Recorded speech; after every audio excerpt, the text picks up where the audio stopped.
నమస్కారం.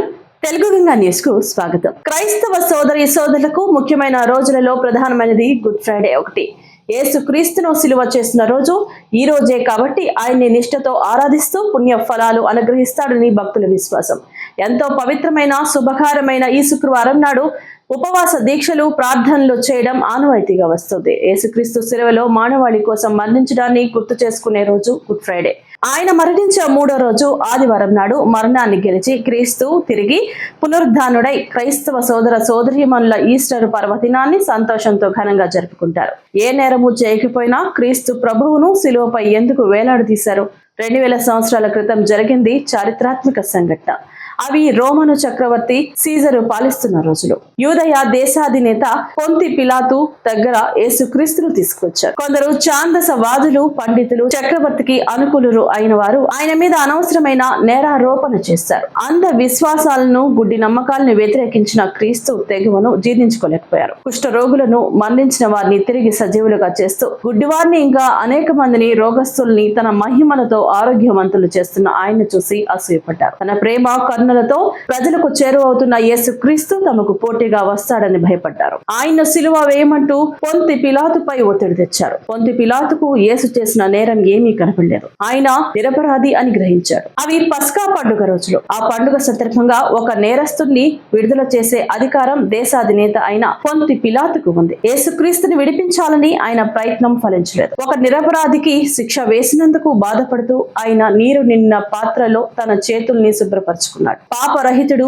పరమ పవిత్రుడు అయిన యేసు ప్రభువుకు సిలువ శిక్ష వేయడంలో తనను ఏ పాపము అంటుకోకూడదని పొంతి పిలాతు అలా చేశాడు. అలా యేసుక్రీస్తు ప్రభువుకు సిలువ శిక్ష అమలైంది. అది దైవ నిర్ణయం. Because the place where Jesus was crucified was not far from the city.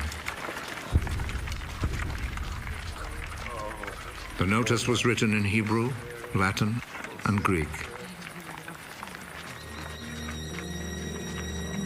The chief priest said to Pilate, "Do not write the King of the Jews, but rather, this man said, I am the King of the Jews." What I have written stays written.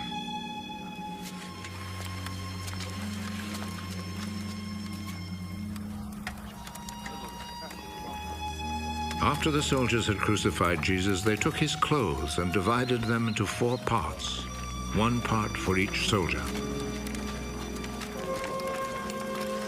They also took the robe, which was made of 1 piece of woven cloth without any seams in it. The soldiers said to one another, "Let's not tear it. Let's throw dice to see who will get it." This happened in order to make the scripture come true. They divided my clothes among themselves and gambled for my robe. And this is what the soldiers did. Standing close to Jesus' cross were his mother's sister, Mary, the wife of Clopas, and Mary Magdalene. Jesus saw his mother and the disciple he loved standing there. He is your son. Then he said to the disciple, She is your mother. From that time, the disciple took her to live in his home. Jesus knew that by now everything had been completed. And in order to make the scripture come true, he said,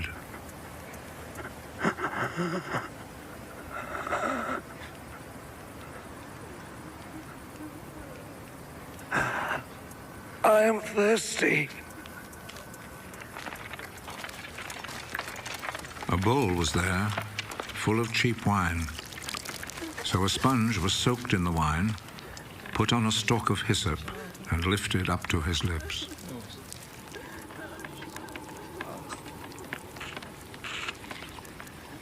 Jesus drank the wine.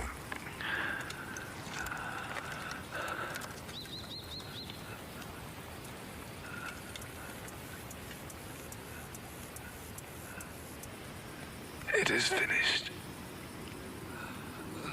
Then he bowed his head and gave up his spirit.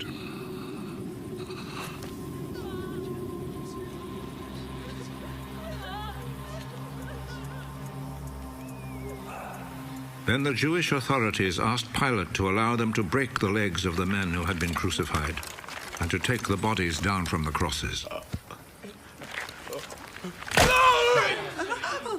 They requested this because it was Friday, and they did not want the bodies to stay on the crosses on the Sabbath, since the coming Sabbath was especially holy.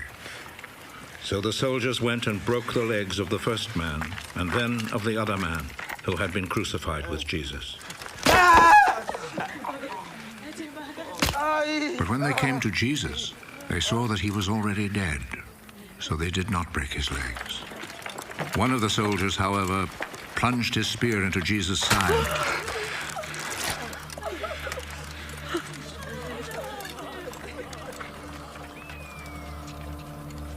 And at once, blood and water poured out.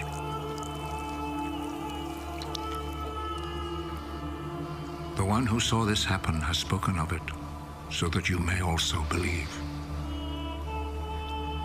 What he said is true, and he knows that he speaks the truth. This was done to make the scripture come true. Not one of his bones will be broken. And there is another scripture that says, people will look at him whom they pierced.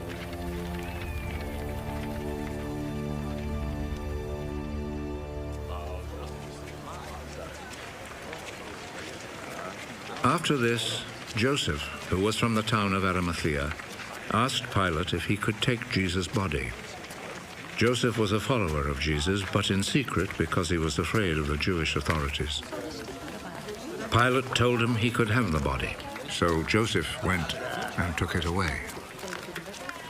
Nicodemus, who at first had gone to see Jesus at night, went with Joseph, taking with him about 100 pounds of spices, a mixture of myrrh and aloes. The two men took Jesus' body and wrapped it in linen cloths with the spices, according to the Jewish custom of preparing a body for burial. There was a